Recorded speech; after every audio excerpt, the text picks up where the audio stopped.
说到漂移，你脑子里率先想到的是遇强则强、动力不详的神车武林，还是头文字 D 中神乎其神的排水渠过弯？漂移作为 JDM 文化之一，它与改装文化一起，不断被改编进世界各地的影视作品里。逐渐的 ，JDM 这3个字儿也成为了不少车友一辈子的信仰。那么本期视频我们就来聊聊漂移文化和 JDM 之间的关系，漂移文化的本质是什么，以及如何完成一次完美的漂移。上世纪70年代，日本正好赶上发展的东风，经济欣欣向荣，人们的闲钱也就多了起来。跑车作为经济繁荣的象征之一，自然必不可少。日本基本人手一辆跑车，家里没辆小跑车都不好意思出门。就如中国08年流行过一种非主流杀马特文化，当时的日本小年轻也叛逆，他们会穿上相当夸张的着装和饰品，把头发梳成成年人的模样，骑着机车在午夜轰鸣而过。部分暴走族热衷大马力后驱车，为了追求刺激，他们会在深夜上盘山公路非法狂飙，比谁能率先完成一条山道。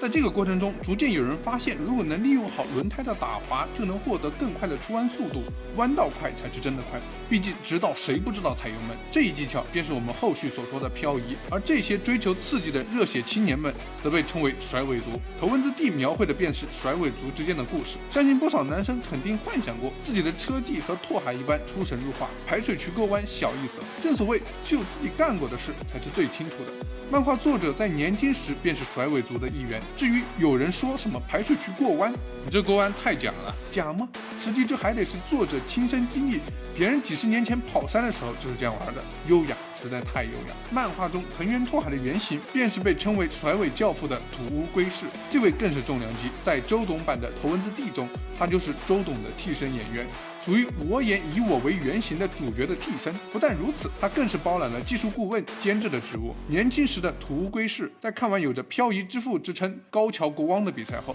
便深深迷恋上了漂移。在那之后，他便经常开着一辆伊拉克战损版 A186跑山，苦练技术，最终在富士新人比赛凭借6连胜的辉煌战绩，成为和高桥国光同级别的车手。今天漂移界的 F1， 日本的 D1 Grand Prix 漂移赛也是土屋圭治和著名杂志 Option 联手创立的，和美国的 Formula Draft 是一样的。为了顺应时代的发展，漂移赛已经不再是单纯的速度之间的比拼，而是把过弯角度、轮胎滑出拉出的烟雾作为主要的衡量标准，完全在为观赏性服务。这是因为随着轮胎性能提升，人们发现反而是正常减速抓地行车的方式会比漂移出弯还要快了。漂移这一技巧便不再使用。头文字 D 中的演员阵容在今天看来简直大咖云集，还没有因为摄入过量奶茶发胖的周董、余文乐、陈冠希，还有跳健身操出圈的刘畊宏。为了还原原著，电影还特意去了秋名山的原型群马县真名山拍摄取景。虽说都有甩尾教父亲自坐镇充当特技演员了，但想在现实直接复刻动漫的漂移效果，离不开幕后电影人的努力。对我来说，动漫里有一个镜头印象特别深刻，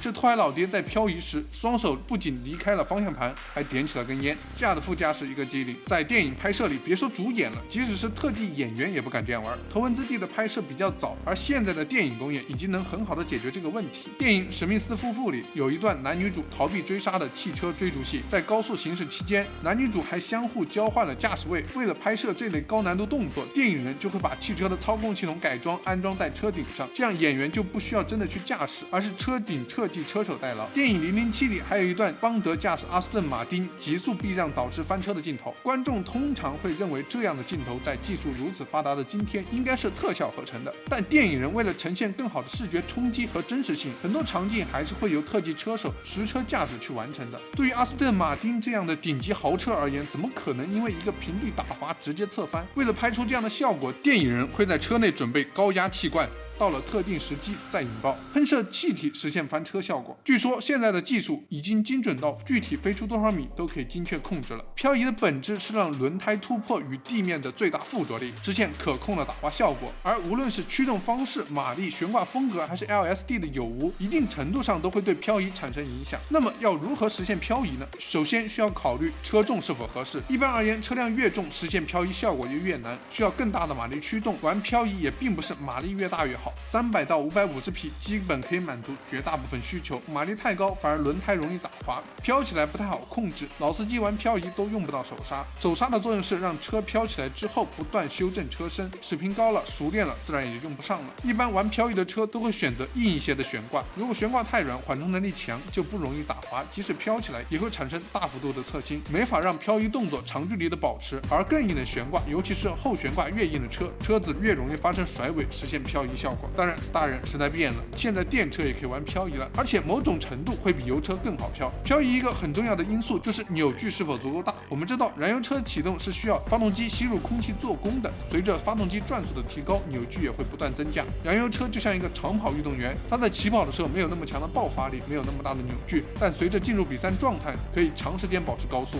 而电动车则相反，它在启动的一瞬间输入的电流是最大的，可以一下子达到最大扭矩，但随着电机转速提高，电动机的反电动势就会产生电流，抵消它的输入电流，扭矩则会衰减。简单理解就是电车像100米运动员，爆发力强，但跑到后期加速上不去，就会越来越乏力。这也是为什么电车起步加速快的原因。电车要玩漂移，还得看车企出厂时设定的3电控制系统，如果防滑系统不让关，刚要打滑就把轮胎锁住了，那再怎么也飘不起来。但有的车企直接就设有漂移模式，可以通过系统控制让2个电机的输出无时无刻都是一样的，获得更快的出弯速度，比油车的 LSD 效果还要好。某种程度，电车玩漂移是比油车更具优势的。吉尼斯电动汽车最快漂移记录就被极氪001打破了，这项记录要求本身是很高的，漂移全过程角度都必须大于30度，且最低挑战时速在160公里每小时以上。电车想要挑战好这项记录，除去足够快以外，还要足够准、足够稳。燃油车玩漂移通常是采用前置后驱的布局，而电机的天生优势使其布局可以做到50:50前后轴质量均匀分布，过弯道时能有效弱化转向不足或过度的问题。另外，车友或许都知道，汽车出厂后都会做麋鹿测试、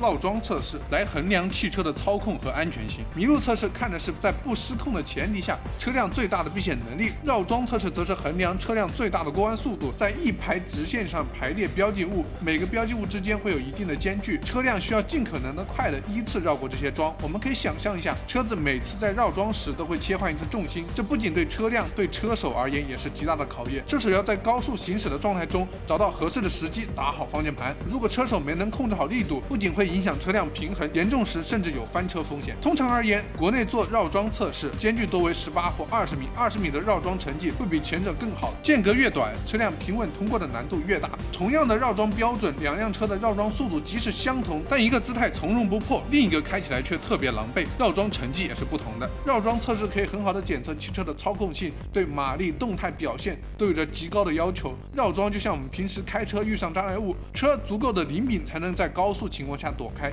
行车安全才能得到保障。这次极氪除了拿下电动车漂移速度最快以外，顺势还挑战成功了电动汽车绕桩最快的吉尼斯纪录，双料冠军了。此次吉尼斯测试共有50个标记物，每个桩的间距为15.2米，最低挑战时间60秒，远高于国内测试标准。极氪001这台重2.3吨的庞然大物，在这么短的距离内做到1秒一换重心，连续切换50次，无疑是敏捷度点满的大项。而100公里3.8秒的加速，瞬间爆发出768牛米的扭矩，智能4驱系统这些硬实力都给予了极氪冲刺吉尼斯的勇气。而更让人吃惊的是，这次纪录的挑战者并不是训练有素的车手，而是极氪自己的动态性能工程师，目的也是想看看极氪的极限究竟在哪里。吉尼斯只是提供了一个衡量的标尺而已。此次极氪001打破纪录的背后，是燃油车花了135年才建立的操控性能标准，而在电动化、智能化的转型推手下，被一种更高维的方式打破。